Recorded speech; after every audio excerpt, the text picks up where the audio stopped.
Hi everyone. I want you to remind you not to panic about the persuasive essay.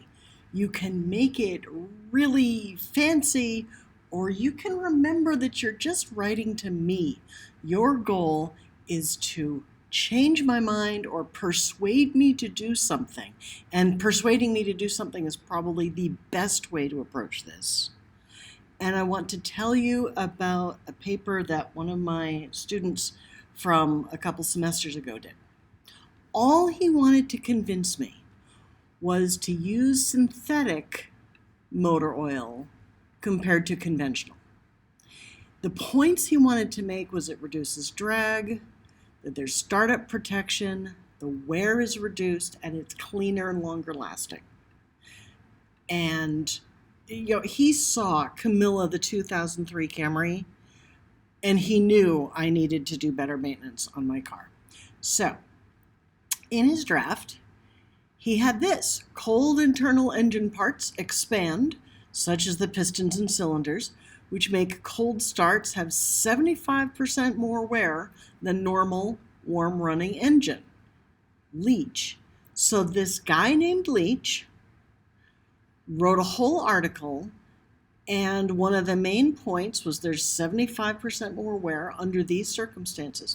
My student rewrote this in his own words, in words that he knew I would understand because I wouldn't know from cars. But the fact and the little statistic here is Leach's original work. That's what he wrote in his draft. And then in his works cited, I've got the word Leach in my head. There it is. So I know this is the article he was referring to.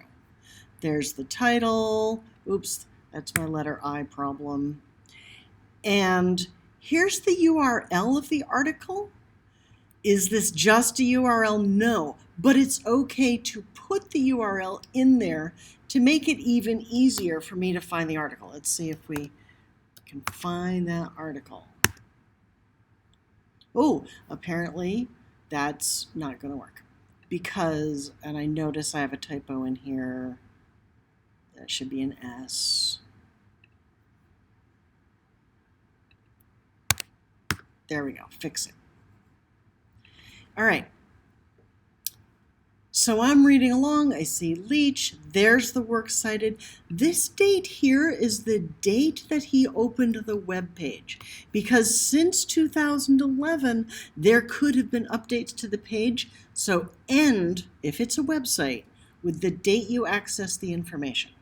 Okay. Later in his essay, he had his beginning fact, and then he added his own words. In a cold climate, such as New Hampshire, it's critical to use higher viscosity oil to counteract this damage. Fantastic. You know what? Then he ran back to his introduction and said, this woman is not going to know what viscosity means. And in the introduction, he defined viscosity so that while I was reading, I would know what the point was that he was making. That's a great use of the introduction. One of his facts for the persuasive essay was even this very gross picture of sludge. The reference was the photographer reference, and his paragraph was essentially, look at this very gross picture of sludge. This is an example of what will happen if you use conventional motor oil. Boy, is that a persuasive technique. I was completely persuaded.